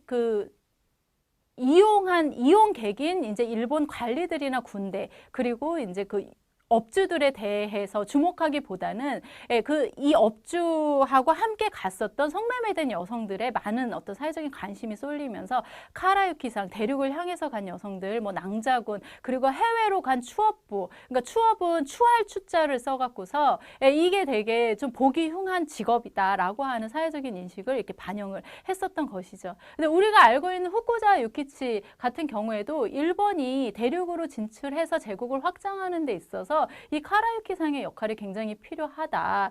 예, 그래서 그 대륙으로 진출했었던 일본인 남성 사회, 일본인 사회를 안정시키는데 굉장히 큰 역할을 하고 있다. 그리고 이들이 번 돈을 받은 고향의 가족들이 그 현지에서 생활할 수 있도록 한다라고 하는 점에서 국가에 굉장히 도움이 되는 존재들이다라고 하는 말을 하기도 하는 것이지요. 그러니까 이렇게 봤을 때에는 그러니까 그 일본이 군대를 앞세워서 전쟁을 통해서 점령을 하고 그리고 그 지역에 주둔을 하면서 그 어떤 식민 산업을 안정화시키거나 제국을 확장하기 위해서 여성을 이용한다라고 하는 점에서 일본군 위안부 제도가 갖고 있는 본질적인 속성과 그러니까 어떠한 시기적인 차이 말고 본질적인 어떤 특성이라고 하는 차원에서 어떠한 차이가 있는지 좀 의문이 듭니다. 근데 아까 말씀드렸듯이 그 일본의 성매매에 대해서는 워낙 인신매매 제도, 성노예 제도라고 하는 국제사회의 인식이 굉장히 많았었어요. 그리고 대륙을 진출하면서 이 여성들이 뭐 동남아시아나 이런 쪽으로 많이 진출을 하게 되니까 계속 그 일본은 여성을 팔아갖고서 이제 그 이렇게 국가를 유지하는 나라라고 하는 비난이 계속 일게 되는 것이지요. 그러면서 그 성매매된 여성의 해외 진출을 금지하는 조치 같은 것들도 시행하기도 합니다. 예, 그러면서 이민보호법이라는 것을 선포해서 이 성매매된 여성이 해외 진출을 못하도록 하는 법을 일시적으로 만들기도 하는데요. 근데 1896년 같은 경우에는 이미 일본이 청일전쟁에서 승리를 해서 조선을 실질적인 지배에 두었던 지역 그리고 대만에 대해서 점령을 했었던 지역 시기였었기 때문에 예, 그러니까 조선하고 그 청나라 같은 경우에는 이 이민법에서 제외가 되기도 하는 것이지요. 예, 그러면서 이렇게 성매매라고 하는 것들을 그 제국을 위해서 굉장히 활용을 했었던 역사가 깁니다. 이 영화 제겐이라고 하는 영화 이게 영화인데 이마무라 쇼헤이라고 하는 굉장히 유명한 감독님이 만든 영화예요. 그래서 이거는 실질적으로 그 홍콩, 싱가포르, 말레이시아 등지에서 인신매매를 하고 성매매 업을 했었던 무로오카 이에이지라고 하는 사람이 자서전을 남깁니다. 그래서 그 기록에 근거해서 남기게 되는데 이제 뭐 1900년대, 1910년대부터 계속 그 지역에 진출하는 일본인을 상대로 해서 성매매 업을 하는 장면이 나오는데 마지막 장면이 뭐냐면은요. 1941년 말에 일본 군대가 말레이시아에 상륙을 딱 하거든요. 그래서 군대가 줄을 지어서 착착착착착착 이렇게 행군을 해요. 이때 무라오카 이에이지가 이렇게 막 가갖고서 군인들한테 여자가 있어요. 여자 필요하죠? 여자가 있어요. 라고 하는 장면으로 끝납니다. 그래서 1987년도에 만들어진 영화 잖아요. 그래서 일본군 위안부 문제가 본격적으로 제기되기 이전에 만들어진 영화인데 그 이전에 그 일본의 그 해외 진출 과정에서의 그 인신매매 업자의 문제라든가 그다음에 국가의 관리라고 하는 어떤 문제들에 대해서 꿰고 있는 영화라고 할 수 있고요. 예, 이건 망향이라고 하는 영화인데 그 산다칸이라고 하는 이거 왜 갖고 왔냐면은요. 여기 주인공이 오사키라고 하는 여자 주인공이거든요. 그리고 굉장히 어린 나이에 그 속아 갖고서 그 카라유키상이 되는 건데 그 램지어 그 교수 논문에서 이 오사키 사례를 들고 와서 10살 소녀가 그 모든 정보를 알고 자신이 원해서 카라유키상이 돼서 현재 성산업에 종사했다라고 하고 언급을 하고 있죠. 예, 그래서 여기에 굉장히 많은 이렇게 그 글로벌한 연구자들이 붕괴를 했잖아요. 그러니까 10살인 아이가 자발적으로 판단을 해서 계약을 했다 라고 하는 문장 자체가 어떻게 성립될 수 있느냐. 우리가 인간이라고 하는 이렇게 인간 사회라고 하는 삶에 대해서 이해를 했을 때 그리고 그 인신매매에 관한 이렇게 책들을 막 보면은요. 이 세상은 결코 혼자인 아이한테 너그럽지 않다라고 하는 그런 말들이 있기도 하거든요. 그때 우리가 상식적으로 어떤 말을 더 받아들이고 어떠한 문제점들을 바꾸기 위해서 노력해야 되는지 우리가 스스로에게 좀 질문을 해볼 필요가 있다고 생각을 합니다. 예, 그 옆에는 김순옥 할머니인데요. 그 송윤옥 선생님이 그 위안부 문제 연구자인데요. 공창제 연구자이자 위안부 문제 연구자인데 송윤옥 선생님이 김순옥 할머니를 만나기 위해서 이제 그 거주하시는 둥림 지역에 가요. 근데 만나는 날 이렇게 야외 영화 상영회를 했는데 저 망향을 상영을 했다라는 거예요. 그러면서 오사키의 삶을 보면서 그 김순옥 할머니 할머니께서 그 오사키가 저렇게 속아서 끌려와 갖고서 해외에서 그 계속 머물러 살면서 저런 일을 이제 할 수밖에 없는 상황이 나의 처지와 비슷하다라고서 얘기를 했다는 그 에피소드를 그 본인 논문에 쓰고 있는 부분이거든요.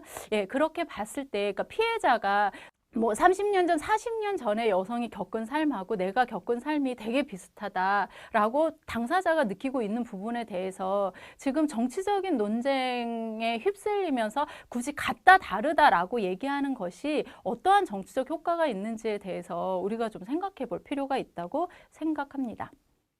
그래서 이렇게 근대 국가의 확립과 확장 과정에서 근대 공창제가 활용이 되고요. 마찬가지로 일본의 대륙 진출에서의 공창제 진출이라고 하는 차원에서 조선에 공창제가 도입이 되게 되는 것이죠. 1876년에 일본이 조선을 강제로 개항을 하고 그 부산, 원산, 인천 등의 개항지가 있고 일본이 거류지가 형성이 되잖아요. 그래서 처음에는 일본인 상인들, 군인들, 관료들이 중심으로 오게 되고 그리고 이들을 대상으로 이렇게 따라 들어온 업자들이 있고요. 그리고 이 업자들을 관리를 한 공권력, 그리고 영업을 이렇게 그 법으로서 일정 정도 이렇게 관리를 해주고 보호를 해주는 그런 공권력이 있게 됩니다. 그래서 이 개항지에 일본 유곽이 만들어지는데요.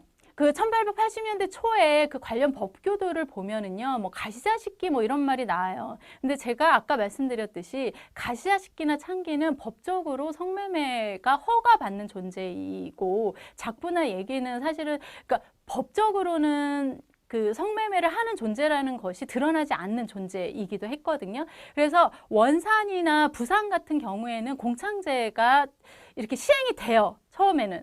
근데 이제 1883년도, 2년도, 3년도 이쯤에 인천에서도 우리도 공창제를 시행하고 싶다. 여기 성병 문제가 되게 심각하다라고 하면서 일본 영사관에 요청을 해요.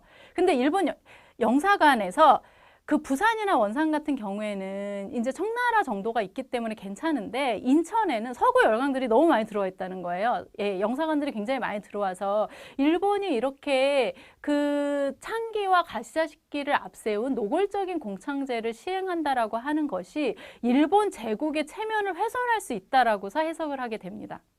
예. 그러니까 일본은 그러니까 계속해서 공창제를 처음 시행했을 때부터 공창제를 노골적으로 시행을 하는 것이 국가의 체면에 이렇게 도움이 안 된다라고 하는 생각을 갖고 있어요. 떳떳하지 못한 그러한 영업이라고 하는 인식을 갖고 있거든요. 하지만 이게 근대 국가의 어떠한 성장이라는 측면에서 확장이라고 하는 측면에서 절대로 포기 못하는 그러한 영업이라고 하는 생각도 갖고 있죠. 그래서 이게 되게 이렇게 공인과 은폐라고 하는 어떻게 모순된 어떤 영역을 넘나들면서 이 공창제가 시행되고 이게 아시아 태평양 전쟁이 들어가면서 위안부 제도가 출현을 하는 그러한 어떤 배경들이 나오게 됩니다.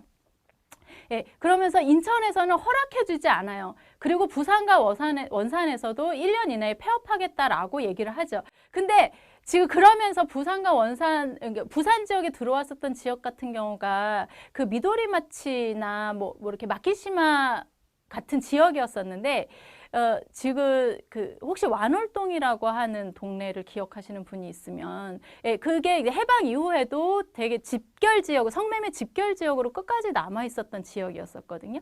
그러니까 애초에 가시자식기라는 이름으로 집결 상태로 공창 그 업자들이 많이 들어와요. 근데 그러면서 그 1년 이내에 폐업을 한다라고 하는 게 가시자식기라는 이름만 버리는 거예요. 그리고 창기라는 이름만 바꾸고 이제 뭐 을종 얘기라든가 제2종 얘기라든가 을종 작부, 뭐 특별 작부 이런 식으로 작부라는 이름만 바꾸면서 실질적인 공창제를 시행하는 그러니까 이거는 합법적인 공창제는 시행하지 않지만 실질적인 공창제는 시행하는 시기라고 얘기를 할 수 있죠. 그래서 통감부 하에서도 일본이 조선을 강점하기 이전 시기에는 이 관련 법규들의 내용을 찾아보면은 가시자식기나 창기라고 하는 말을 찾아볼 수 없습니다. 하지만 그 일본인 그 거주 지역을 중심으로 해서 계속 그 성산업을 하고 있고요. 그리고 그 유곽을 이용하는 그 남성 이용자들이 일본에 있는 사람들보다 조선에 들어온 사람들이 돈을 4배는 많이 썼다고 그래요. 예, 그 식민지라고 하는 열악한 지역에서 그 식민자로서 들어와서 이제 돈을 벌고 그거를 이제 유곽에 가서 많이 쓰는 그러한 구조 속에 있기도 하는 그런 환경이었었기 때문에 이게 그 일본인 거주 지역에서 이 성산업이 돈이 된다라고 하는 인식이 있었습니다. 그래서 서울 같은 지역 같은 경우는 신마치 지역 있잖아요. 지금 그 충무로 육가 지역인데요. 그 제일병원 근처에 있는 그 지역이 옛날에 집결지였었는데요. 거기에는 일본인 거주 지역에서 그 유곽에서 나오는 돈을 세금, 그러니까 그 거주지 민단의 그 비용으로 돈을 세금처럼 걷어갖고서 그 일본인 소학교의 재정으로 썼다라고 하는 기록도 있어요. 그래서 식민산업을 하는데 굉장히 유곽에서 나오는 돈들이 굉장히 활용이 되는 측면도 있었죠. 이렇게 일본은 가시자식기나 창기라는 이름을 용어를 피하면서 공창제를 시행하지 않는다는 명분을 지켜서 국가의 체면을 유지하면서도 이 성산업을 통해서 그 조선의 식민지화를 돕는다라고 하는 의도 속에서 실질적인 공창제를 시행을 하게 되었었던 것이지요. 예, 그리고 이러한 방식, 사실 일본이 조선에서만 이런 게 아니라 타이완에서도 그랬고, 그리고 만주 지역, 특히 만주 지역에 가서도 이런 그 공창제를 시행하면서 그 외국의 눈치를 보게 되니까 이름을 계속 바꾸거든요. 그리고 이 방식은 다시 일본으로 들어가서 일본에서 공창제를 폐지하면서 창기를 작부나 얘기라는 이름을 바꿔서 그 성매매를 관리하는 방식으로 공창제를 시행하게 되는 것이었죠. 그래서 그 일본이 조선을 강점하기 이전에는 사실은 법적으로 일본인 공창은 없었어요. 이때 조선인 사회 1908년도에 대한제국에서 근데 사실은 대한제국의 경시청의 방침이라고 하는 것은 통감부의 지시를 받아갖고서 내정 간섭을 받으면서 이루어지는 것이었고 그 기생 단속령과 창기 단속령이라고 하는 법을 만드는데 이건 뭐냐면은 조선의 성매매된 여성들을 기생이나 창기로 분류해서 이들을 관리를 하겠다는 것이고 이때 가장 중요하게 생각했던 관리가 강제 성병 검진이었습니다. 예, 그리고 창기 단속령이라고는 하지만 사실은 기생이냐 창기냐 이 용어만 달라지거든요.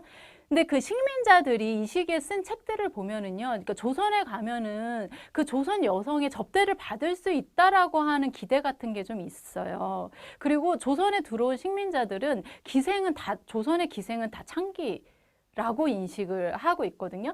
근데 사실 조선의 기생은 이게 전통적으로 봤을 때 공무원이었었잖아요. 장애원에 소속되어 있었고, 예, 비록 그 사회적으로 이렇게 폄하되고 하대받는 존재이긴 하지만 그 양반 문화를 일정 정도 공유하면서 품위를 지키고 그리고 예능은 팔지만 몸은 팔지 않는다라고 하는 명분을 지키려고 노력했었던 존재이기도 하단 말이에요. 그리고 사실은 기생이라고 하는 존재가 당시에 여성들한테 금지된 지식 획득이라고 하는 것을 취할 수 있는 그 존재들이었기 때문에 그 시사적인 부분에서도 좀 밝았었죠. 그리고 자신들이 접하는 사람들이 워낙 이렇게 사회 고위층들이 좀 많았었기 때문에 그래서 조선이 그 일본에 강점되는 과정에서 저항했었던 기생들에 대한 이야기는 우리가 심심치 않게 볼 수 있을 것입니다. 예, 근데 식민자들은 이 기생을 창기와 똑같은 존재라고 생각을 했고요. 뭐 이렇게 기생들이 건주가를 불러도 웃지도 않고 되게 적대적이다. 뭐 그런 불만을 쓰기도 하고 하거든요. 근데 아까 근대 성매매 관리의 가장 중요한 부분은 강제 성병 검진 부분이라고 했는데 이 기생을 성병 검진을 하니까 이게 완전히 공공연한 존재가 되는 거예요. 그러니까 이 여성의 성기가 이 여성의 정체성을 구성하는 굉장히 핵심적인 부분이 된다라는 게 공공연해지는 거예요. 그리고 사람이 많은 장소에서 그 의사가 여성의 질을 보고 그 질액을 보면서 성병이 있는지 없는지 판단을 하는 그런 시스템이었기 때문에 이게 성미학 사회에서 살던 여성들이 이 성병 검진이라고 하는 것들은 굉장한 굴욕이었었죠. 그래서 기생들이 막 도망을 가거나 자살을 하거나 이 성병 검진에 대한 저항이 굉장히 컸습니다. 그래서 1908년도에 기생 단속령과 함께 창기 단속령을 만들면서 이 창기라고 새롭게 범주화하는 여성들이 있었어요. 예, 그래서 그 기생들도 근대사회에 대해서는, 그러니까 예전에는 기생은 양반만 이렇게 향유할 수 있는 양반 문화 속에 포함된 존재였다면은요, 신분제도가 폐지되면서 이제 돈만 있으면은 기생을 누구나 보게 되고, 그리고 이 남성들의 사회적 위기에 따라서 이 기생들도 1패 기생, 2패 기생, 3패 기생 이렇게 나뉘게 되거든요. 그래서 3패 기생 같은 경우에는 사실은 좀 이렇게 저작거리들을 돌아다니면서 노래를 부르면서 그리고 이렇게 성매매도 하면서 생존을 하는 존재들이었었단 말이에요. 그래서 근데 이들의 예능적인 그 역할 같은 것들이 사회적으로 인식돼서 당시 협률사라고 하는 극장에서 가수로서 막 오르기도 하거든요. 근데 이러한 삼패 기생이나 그리고 이제 그 외에 뭐 화랑녀, 유녀 뭐 이렇게 불렸던 사람들을 창기라고 새롭게 범주화를 하면서 이들에 대한 정기적이고 강제적인 성병 검진을 정례화하게 되는 그런 것이죠. 그러면서 창기가 새롭게 창출이 되게 됩니다. 예, 그리고 이제 그 한반도 최초의 성병 검사가 아까 말씀드린 대로 1908년에 기생단속령, 창기단속령이 나오기 이전에 시행됐고, 여기에 대한 저항이 되게 컸고요. 그리고 창기라고 하는 범주를 창출하면서 이들에 대한 성병 검진을 먼저 실시하고, 그리고 이 성병 검진에 대한 사회적인 저항이 조금 약해지게 되면서 이제 그 기생에 대한 성병 검진도 강화되는 것이죠. 그러면서 이 3패 기생은, 그러니까 애초에 성병 검진을 위해서 창기로 범주화가 되는데, 이게 그 1916년에 공창제가 확립된 이후에는 다시 갑종기생으로 그 창기라고 하는 이름을 벗기도 해요. 왜냐하면 공권력의 입장에서는 이제 이들에 대한 성병 검진을 안정적으로 할 수 있는 상태가 됐을 때 창기라고 불리든가 기생이라고 불리든가 크게 중요하지 않게 된 거예요. 예, 중요한 건 기생이든 창기든 이들에 대한 성병 검진을 하고 있는 거고, 예, 이들에 대한 이렇게 경찰 권력이 그 명부를 그러니까 이들이 경찰에 등록이 돼서 그 명부를 관리를 하는 것이었었기 때문에, 예, 그것만 이루어진다면 창기라는 이름이든 작부라는 이름이든 얘기라는 이름이든 크게 중요하게 여기지 않게 됩니다. 근데 하지만 식민지 같은 경우에는 그러니까 총독 자체가 군 출신이 되게 많았었고, 그러니까 굉장히 군사적인 어떤 지배하에 있었기 때문에 이러한 상태에서, 그러니까 완전히 창기를 법적으로 없애지 않고 두면서 어떤 국가의 성매매 관리의 의지를 보여준다는 걸 중요하게 생각을 해서 식민지 지역은 공창제를 폐지하지 않아요. 그러니까 일본 본토 같은 경우에는 폐창을 하는 현이 있기도 하는데 식민지는 하지 않고요. 이거는 그 후지메 유키 선생님에 따르면은 뭐 미국이나 영국 등도 식민지에 대해서는 그러니까 공창제를 끝까지 폐지하지 않았었다라고 얘기를 합니다. 네. 1916년에 공창제가 식민지 조선에서 확립되었다라고 하는데요. 이 시기는 뭐냐면은 그 이전 시기에 그 1915년도에 일본의 조선 지배 5주년을 기념하는 그 박람회 같은 게 열려요. 그러면서 도시가 정비가 되면서 이렇게 성산업 같은 경우에도 이제 뭐 이전시키든가 해서 좀 정비를 일정 정도 하게도 되고요. 그리고 일본의 경찰들도, 그러니까 그 지역이 조선의 식민 사업이 어느 정도 일단락되었기 때문에 공창제가 필요하다라는 그 이야기를 하면서 공창제를 확립하게 됐거든요. 그래서 공창제라고는 하지만 지금 보시다시피 수곡, 여관에 대한 단속이라든가 요리점이나 예기치, 건번에 대한 단속, 그리고 뭐 예기작부에 대한 단속, 그리고 가시다시피 창기에 대한 이 4가지 법령을 이거 공창 관련 법령이라고 이야기를 하고 있는 것입니다. 그렇기 때문에 공창제라고 얘기를 해도 조선의 공창제냐, 그리고 어느 시기의 공창제냐, 일본이냐 타이완이냐 그리고 관동주냐에 따라서 공창제의 성격은 다 다릅니다. 이론적이지 않기 때문에 공창제랑 일본군 위안부 제도가 같다 틀리다라고서 되게 매끄럽게 이야기가 어려운 역사적인 정황이 있는 것이고요. 예, 그리고 이것은 그 창기 자유폐업 규정이 명문화되어 있지 않은 상태로 들어오게 되는 것이고, 예, 이거는 그 제조 일본인 업자와 성매매들 여성들은 좀 집결 상태로 있는, 애초에 그 업주들하고 성매매된 여성들, 창기들이 그러니까 좀 집결 상태로 들어와 있는 상태에서 공창제가 시행이 되는데, 조선인의 같은 경우에는 여기저기 흩어져 있는, 당시 용어로는 산창이라고 얘기를 하는데요. 좀 산창 상태에서 이 공창제가 시행이 됩니다. 예, 그래서 지금 그러니까 관련 법령들에 대해서 보여드리고 있는데 그 차이에 대해서는 좀 천천히 읽어보셨으면 좋겠고요. 그러니까 주로 일본인 이용객이 주로 이용하는 일본인 가시자식기나 일본인 어떤 접객 시설에 대한 관리에 방점이 찍혀 있어요.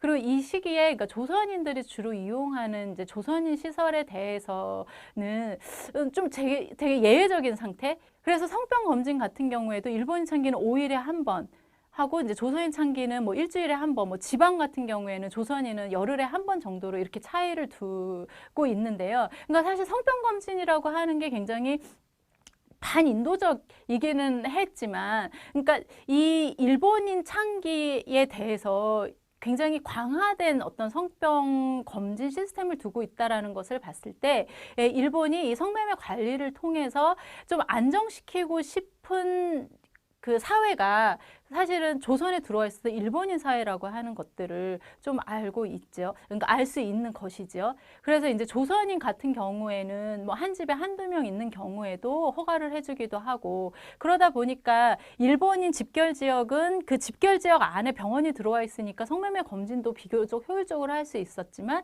그러니까 조선인 같은 경우에는 그 경찰이 그 이렇게 위탁하는 그 의사가 막 성병 검진을 해야 되는, 그러니까 그러다 보니까 이제 공권력이나 그리고 그 경찰에 의해서 위탁받은 사람들의 자율적인 판단이 개입될 여지도 굉장히 많았었다라고 이제 얘기를 할 수 있습니다.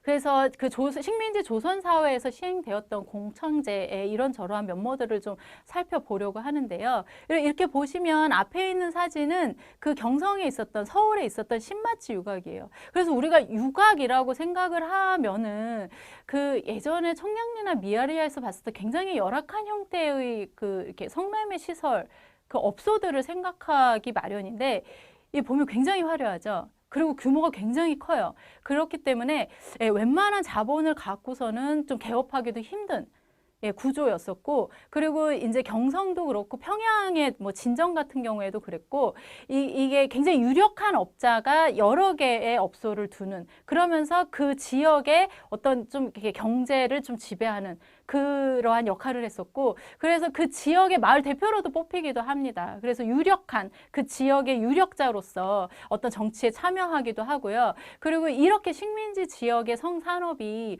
이윤을 많이 창출하는, 그러니까 영업이 되기도 하다 보니까 이제 경찰이나 군대에서 퇴직한 사람들이 유곽업자로 변신을 많이 합니다.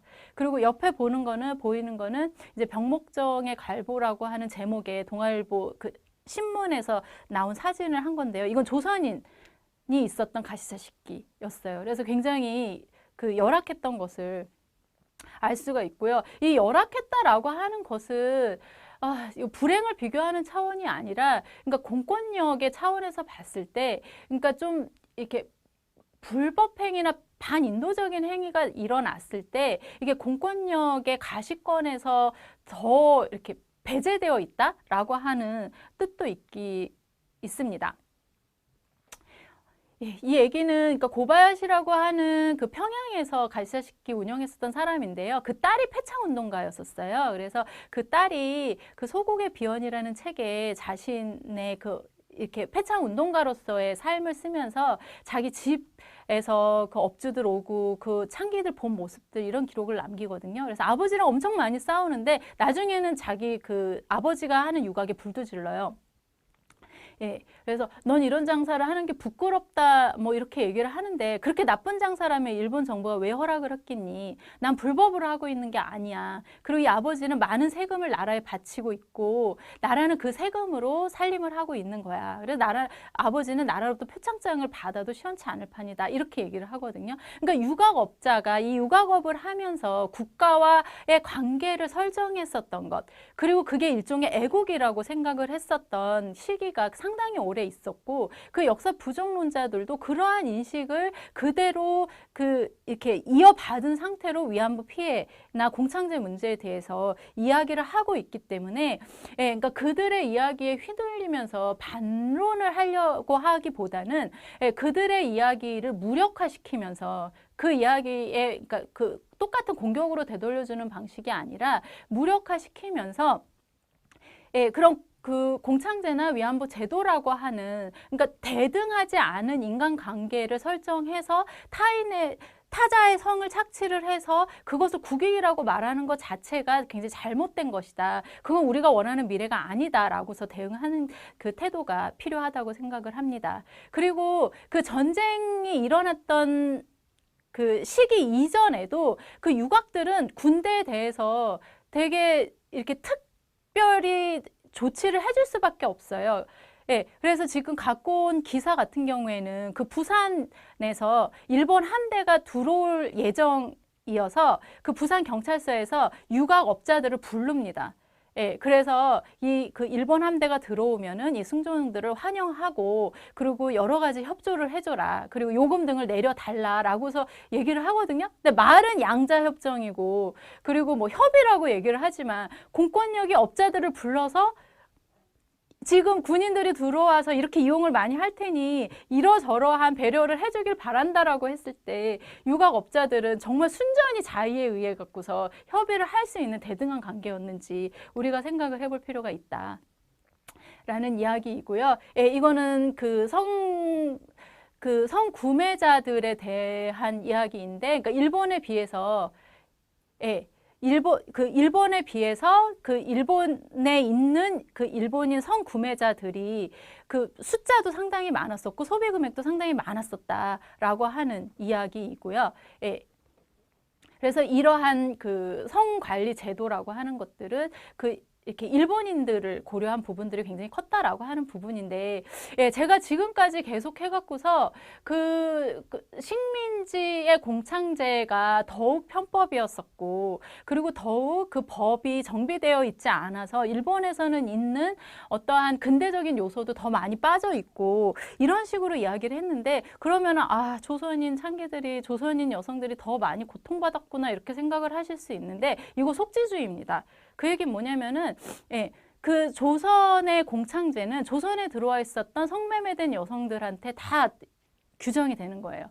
그래서 이게 그 공창법에서 일본은 창기가 될 수 있는 가능 연령이 18세 이상이거든요. 조선은 17세 이상이에요. 타이완은 16세 이상이에요. 그래서 17세 일본인 여성이 일본에서는 불법이 되고 조선에서는 합법적인 존재가 되는 것이죠. 그리고 이제 자유폐업 규정 같은 경우에도 조선에 들어와 있었던 조선인 여성은 물론이고 조선에 들어와 있었던 일본인 창기나 작부 얘기 같은 경우에도 이제 해당이 안 되는 상황이었다. 그래서 우리가 식민지 문제를 생각을 할 때 그 식민지 정책에 따른 어떤 그 실질적인 민족적 구성, 조선인이 겪은 피해에 대해서도 생각할 필요가 있는데 어떤 사안에 따라서는 그 조선에 해당되는 정책으로 인해서 식민지에 살고 있었던 일본인들 중에서 누군가는 더 특별 대우를 받고 누군가는 더욱 열악한 상태가 있었다라고 하는 부분들을 좀 입체적으로 중층적으로 생각을 할 필요가 있습니다. 그래서 식민지라고 하는 지역의 어떤 차별적인 문제로 이 문제를 접근하면서 그 성매매된 여성들의 피해 문제, 그 안에서 일본인 피해자나 이제 조선인 피해자 문제를 생각할 필요가 있는 것이고요. 이 성매매된 여성들, 이 창기 작부 얘기 뭐 이런 사람들이 이 규정 하에서는 계약서가 있어야 됐습니다. 그래서 보호자의 승낙서가 있어야 되는데 근데 꾸준히 얘기를 했었던 게 근대 공창제 하에서는 이것이 그 여성들의 자발적인 의지로 계약을 맺은 거다라고 얘기를 하고 있는데요. 근데 이게 일제시대에 여성은 법적인 주체가 되지 않았어요. 그러니까 남성과 대등하게 정치적인 존재로서 상정되지 않았었고 사회적인 주체로서 상정되지 않았었습니다. 그래서 사실은 이게 그 창기가 자발적으로 계약을 해서 이게 근대 주체가 자유의지에 따라서 맺은 어떠한 뭐 이렇게 되게 합법적인, 그리고 되게 되게 뭐라 그럴까, 그 본인의 권리가 인정받은 그런 법이라고 얘기를 한다라고 하는 것은 그 이면에 대해서 우리가 놓치고 있는 것이거든요. 그래서 사실은 이 시기 가족제도 자체가 그 이해제도라고 해서요, 그 집안의 대표인 호주 한 명을 상정해 놓고 이 호주한테 가족 구성원에 대한 모든 법적인 행동을 대리시키는 거예요. 예, 그래서 이 천황은 이 각 가의 그 대표인 호주만 통제를 하면은 그 가족 구성원들까지 다 통제할 수 있는 이 이론적인 통치 체제를 만들려고 하거든요. 그런데 이 가부장제 하에서 여성은 호주가 될 수 없습니다. 호주제가 폐지되기 이전에도 사실 이게 할아버지 돌아가시고 뭐 이렇게 아버지 돌아가시고 이러면 3살짜리 손자가 80세 할머니의 법적 보호자가 되는, 예, 그러한 상태가 있었거든요. 그래서 우리가 그러한 호주제를 2008년도에 폐지를 했는데요. 예, 그러니까 그 원형이 일제시기의 그 호주제에서 온 것이고, 이렇게 여성은 법적으로 계약 주체가 될 수 없었어요. 그래서 이게 그 보호자의 동의서가 반드시 필요했었는데, 그러다 보니까 업자들은 이렇게 편법을 통해 갖고서 이 계약 조건을 만듭니다.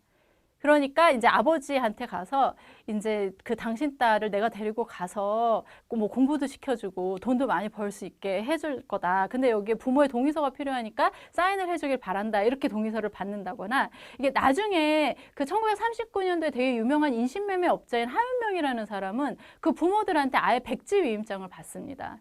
예, 그래서 되게 이렇게 뭐랄까, 그렇게 취업 사기나 어떠한 그 전쟁 때에 그 돈을 많이 벌 수 있고 편안하게 벌 수 있다라고 하는 그런 감언이서를 통해 갖고서 여성들을 동원하면서 그 부모들한테 속여 갖고서 그 동의서를 얻던가, 아니면은 그 지역의 면사무소나 구청 직원하고 연계돼서 호적을 위조합니다. 그래서 뭐 죽은 사람이나 아니면은 완전히 새롭게 호적을 위조해 갖고서 이렇게 그 호주의 동의가 있는 듯하게 만들기도 하고요. 그 배장원이라고 하는 인신매매 업자는요, 아들이 많았거든요. 그래서 인신매매한 여성을 자기 며느리로 만들어요. 그럼 자기가 호주가 되잖아요. 예, 자기가 호주가 되잖아요. 예, 그렇게 해갖고서 이렇게 그 이해제도 하에서 여성의 법률 행위를 사실은 호주가 대리할 수 있다라고 하는 상황 속에서 여성은 자신의 의지를 어떻게 뭐 개입시킬 수가 없는, 그리고 그런 어떤 가부장적 구조 하에서, 예, 그 완전히 그 모든 관계를 벗어나서 순전하게 자신의 미래만을 상상하면서 자신의 욕구를 말하기가 굉장히 힘든 상황 속에 놓여 있었다라는 걸 생각을 하셔야 되고요. 그리고 그 전차금, 선불금이 상당한 목돈에 해당이 됐었기 때문에, 예, 이 선불금을 갚지 않으면 벗어날 수 없다라는 생각들이 되게 많이 있었죠. 그리고 그 램지어 교수가 이 여성들이 어느 유곽을 통해서 봤을 때 정말 계약 기간이 한 3년 정도만 있더라, 5년 정도만 있더라, 이런 얘기를 쓰거든요. 근데요, 지금도 성산업들이 좀 그렇습니다. 왜냐하면은 그 이용객들한테 선택이 돼야지 생존을 할 수 있는 구조라고 말씀드렸잖아요. 근데 이용객들은 새로운 얼굴, 더 어린 여성을 선호합니다. 그렇기 때문에 성매매 여성들이 하나의 업소에서 오래 있을 수가 없는 구조예요.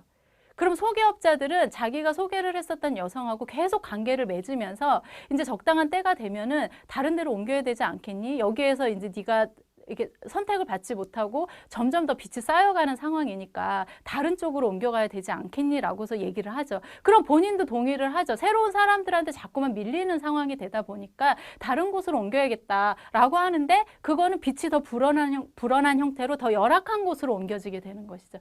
그러니까 일본인 위안부들 같은 경우가 그렇게 빚이 잔뜩 늘어난 상태에서 이렇게 업주들이 그 전쟁터에 그 군 상대의 위안소로 가면은, 그러니까 지금 당신이 지금 지고 있는 빚을 상당수 삭감할 수 있는 정도의 전차금을 받을 수 있다, 이 말을 듣고서 더 열악한 곳으로 가게 되는 그러한 상황에 놓여 있었잖아요. 근데 조선인 같은 경우에는 물론 접객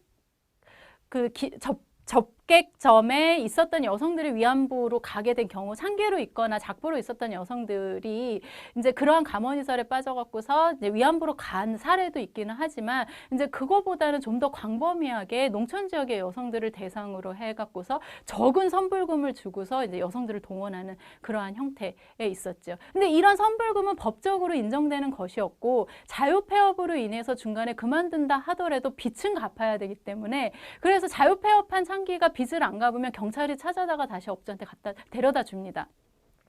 예, 그러한 상황, 이 빚 때문에 그 성산업 구조에서 빠져나오기가 좀 힘든 상황이었었고요. 그리고 이제 식민지 여성 같은 경우에는 제도 교육에서 소외되어 있었기 때문에, 예, 이 근대 사회 속에서 정당한 스펙을 취하면서 이게 경쟁을 통해서 생존할 수 있는 사회 구조가 아니었다라고 하는 거. 그리고 일본 같은 경우도 이제 가부장제 구조화에서 그 여성차별, 젠더차별을 받는 구조 속에 있었고, 그러니까 식민지 여성 같은 경우에는 식민지 가부장제라고 하는 조선의 전통적인 가부장적 요소가 정치적인 지배에 의해서 그 새롭게 재편되는 그 가부장제 구조 속에서 이 여성들이 처해 있는, 그러면서 그 안에서 교육받지 못하고, 그리고 정당한 취업의 기회를 갖지 못하는 여성들이 그 인신매매의 대상이 되는, 광범위한 대상이 되는 그러한 사회적 구조 속에 있었다라고 말씀을 드릴 수 있는 것입니다. 예, 이렇게 공창제를 매끄럽게 이해하시는 분들은 공창은 자발적이었고 반인권적인 요소가 없다라고 이야기를 하시는데, 실질적인 그 역사적 내용으로 들어가면은 이렇게 여성을 강제된 선택으로 내모는 그러한 조건들이 많이 있었습니다. 그래서 접객 여성으로 이제 유입되는 그 과정에서 이렇게 업자들이 그 어떤 그 부모 승낙이 필요하다라고 하는 그 계약상 규정을 가지고 뭐 위조 같은 것들을 하는 이런 양상에 대한 비판 기사들도 보실 수가 있고요. 예, 그리고 이제 한번 팔려간 사람들을 이제 다시 꼬여들어서 재파는 것들이 이제 그 소개업자들이다. 그래서 한번 이 길로 빠져들면은 이제 길이 벗어나지 못하는 이제 올갈미에 휩싸이게 된다라고 하는 지적들이 이제 당대부터 계속 나옵니다. 그래서 지금 보시는 사파는 이제 시대일보에서 그 인신매매 관련한 연재 기사를 실거든요. 그때 사파를 넣은 건데, 예, 보시면은 되게 기울어진 관계, 그리고 돈에 팔리는 관계, 그리고 굉장히 이렇게 그 폭력적인 상황에 놓여 있는 인신매매되는 여성의 상황에 대한 당대 인식을 이제 보실 수가 있는 것입니다. 그러니까 당대에는 이렇게 인신매매 제도다, 노예 제도다라고서 인식을 했었는데, 오늘날 이 공창제라서 인신매매가 아니다라는 이야기에, 그러니까 우리가 좀 휘둘리는 것들이 사실은 조금 어색하게 역사학자로서는 느껴지기도 합니다. 그래서 이렇게 인신매매를 그러니까 인신매매를 금한다라고 하면서도 실질적으로 인신매매가 되게 아무렇지도 않게 실행되고 있다는 거예요. 그리고 인신매매를 금한다고 해도 그 관련 법들이 구두 위에서 발을 긁는 것보다도 혈역이 적다. 그래서 되게 법들이 유명무실했다라고 얘기를 하고 있습니다. 그래서 그 단속이 너무 원만하다. 그래서 이렇게 경찰 당국이 속수무책으로 그 인신매매를 이제 손을 대지 못하고 있다라는 것을 얘기를 했을 때, 이 인신매매 문제는 소개업자와 부모의 문제이지 공권력은, 일본 정부는 전혀 책임 없었다라고 하는 역사 부정론자들의 말이 전혀 역사적이지 않다라고 하는 사실을 알 수가 있는 것이지요. 예, 그래서 근데 이 인신매매 대책 같은 경우에도 일본과 식민지는 좀 차이가 납니다. 그래서 일본 같은 경우에는 동북 지역의 여성들이 흉년이 들었을 때 인신매매가 심해서 그 지역 출신 군인들이 굉장히 문제 제기를 크게 하기도 하거든요. 그래서 이 인신매매 문제를 해소하기 위해서 뭐 시, 정, 촌이 다 나서고, 그리고 이제 중간에 또 업자에게 사기당할 우려가 있기 때문에 그 자연재해지의 여성이 취업지까지 가는 동안 이제 그 모든 관공서 관련 직원들이 나와갖고서 안정적으로 취업할 수 있게 이렇게 도와주는 시스템을 만들기도 해요. 일본 같은 경우에는. 예, 그래서 뭐 여러 이렇게 그 인신매매 방지 방법에 대한 매뉴얼을 공유하고 있기도 하지요. 예, 일본에서는 이제 그러한 조치들을 취하는데, 이제 조선에서는 인신매매가 거의 방치되는 상태였다라는 이야기이고요. 그리고 자유폐업 규정이 있기도 했지만 실질적으로 할 수 있는 상황이 전쟁이 아니었다라고 하는 얘기는 당대에서부터 계속적으로 이제 지적이 되는 상황입니다. 이거는 창기들의 파업 기사인데요. 이 창기들이 그 창기업을 하는 동안 업주한테 강간당했다, 학대를 당했다, 폭력을 당했다 이렇게 항의를 해요. 그랬더니 이제 기자가 취재를 나왔을 때 포주가 그거는 강간이 아니라 화간이다 이런 식으로 주장을 하거든요. 그러니까 성매매 여성들한테 취하는 폭력이나 강간은 그건 강간이나 폭력이라고 하는 범죄를 연상시키는 용어로서 얘기될 수 없다라고 하는 것이 이 시기 그러니까 성매매 여성에 대한 그 일반적인 태도였었다라고 생각을 합니다. 그래서 우리는 그러니까 이때 성매매 여성을 보는 그러니까 다양한 어떤 그 시선들하고 그리고 이 당시의 성매매 문제와 인신매매를 비판하는 다양한 입장들 가운데에서 어떠한 입장을 적극적으로 취하면서 오늘날의 어떤 성착취 문제라든가 그리고 오늘날의 인신매매 문제에 대해서 대응할 것인지에 대해서도 생각할 필요가 있다고 생각할 필요가 있습니다. 예, 그리고 마지막인데요. 이게 공창제 자체가 전시체제기에 들어오면은 재편이 됩니다. 그래서 이 공창시설들이 전쟁에 동원이 돼요.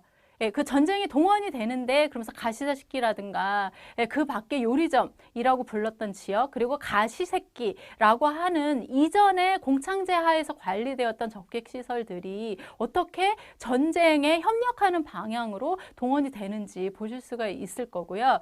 지금 전시체제기의 적객업자 증감 상황인데요. 이건 무슨 얘기냐면은요. 그러니까 그래도 사창에 분류되는 그 작부라든가 얘기의 수는 좀 작아져요. 적객점들 자체도 좀 적객업자들 자체도 변해지고 그 적객 여성 자체들도 좀 적어지는데 창기는 계속 증가합니다. 특히 조선인 창기가 증가하고 있는 모습들을 보일 수 있죠. 이 전시기가 되면은 이 전쟁에 물자를 동원하고 인력을 동원할 필요가 생기니까 그 유흥업 같은 경우에는 전쟁에 필요한 최소한 도로만 남기고서 전업 폐업하겠다라고 하는 방침이 나옵니다. 그러면서 이런 뭐 요리점이라든가 이러한 그 작부들이 나오는 요리역이라든가 이런 것들이 확 줄게 되는데요. 근데 그 가시자식기하고 창기는 줄지 않습니다. 오히려 약간 늘어나고 있는 경향을 보이는데요. 이것을 봤을 때 식민지에서 전쟁이 일어나고 그리고 식민지 조선을 통과하는 식민지 조선을 거치는 군인들의 수가 상당히 늘어난 전시 상황을 배경으로 해서 이 유각하고 대자부하고 이 창기가 전쟁에 이용됐다라고 하는 것을 알 수가 있겠죠. 그렇기 때문에 그 창기였던 여성들이 군인들의 어떤 그 성적인 대상으로 강제되는 존재되거든요. 그러니까 저는 그 우리가 정의하는 위안부 개념에도 좀 맞는다라고 생각을 합니다. 그래서 다음 기록을 보시면은 이게 그 1938년도 치안 상황이라고 하는 자료인데요. 여기 보면은 그러니까 그 중일 전쟁이 일어나고 나서 그 유객들은 군인의 출입이 빈번해 갖고서 가시자식기업이나 창기들의 수입이 증가했다라고서 한 기록입니다. 그리고 군인들이 상당히 가시자식기 이용을 많이 했다라는 것을 알 수가 있고 그 가시자식기가 전시의 위안소로서 동원이 됐다라고 하는 사실을 알 수 있게 되는 것이지요. 예, 그래서 이게 기존의 그 가시자식기가 그 위안소로 동원이 되는 그 사례로서 아까 맨 처음에 말씀드린 데일살롱 이게 사진인데요. 그래서 이 데일살롱은 위안소 지정을 해제했지만 계속해서 일본군이 그 제재 없이 이용을 하고 있는 모습들을 이제 보여주기도 합니다. 양가택 위안소, 그러니까 중국어로는 양자자이라고 하는데요. 그러니까 이것도 1938년 1월 달에 상하이를 침략했었던 일본군이 새롭게 그 점령한 지역에 새롭게 위안소를 만들게 돼요. 그리고 이 지역에 한 100명 정도의 위안부들을 일본에서 데리고 왔고 그중에 한 80명 정도가 조선인이었다라고 하는 기록이 있기도 한데요. 이 양가택 위안소도 한 1년도 못 가갖고서 없어지게 됩니다. 그러니까 군이 관리하고 군이 감시하는 위안소를 이용하기보다는 그냥 그 민간의 그 일본에서 흔히 볼 수 있었던 성매매 시설 같은 곳을 이용하기를 원했었기 때문에 일단은 치안이 확보되고 성병 관리만 확실하다면은 그 위안소를 이용하는 게 더 효율적이라고 판단을 하게 되었던 것이죠. 그래서 이제 이 양제하 자의 위안소도 민간 위탁 형태로 바뀌게 되고, 그리고 이제 그 위안소를 그 시내에 있는 기존의 그 일본인이 영업을 하고 있었던 그 요리점이나 그런 가시새끼 같은 것들을 그 동원을 해갖고서 위안소를 이용을 하는 그러한 모습들이 전쟁 시기에 들어가서 더 많이 보이게 되는 것이지요.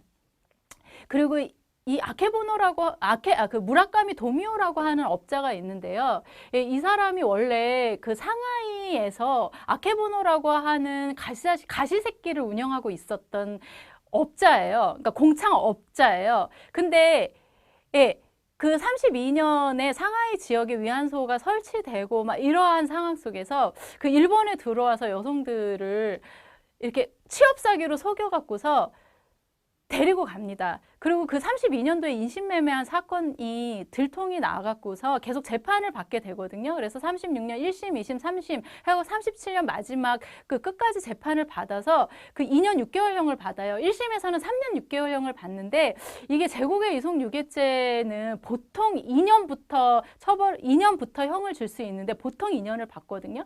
그래서 2년 6개월형을 받았다는 것은 이건 당시 사법부가 무라카미 도미오의 범죄 행위가 좀 심각하다라고 인식을 한 거예요. 근데 여기에서 또 하나 반드시 말씀드려야 될 것이, 이게 중일전쟁 이전에 있었던 사건이에요. 그래서 중일전쟁 이전의 위안소에 대해서는 일본의 내무성, 외무성도 이렇게 완전하게 그 인식을 하고 있지 못한 상태였었기 때문에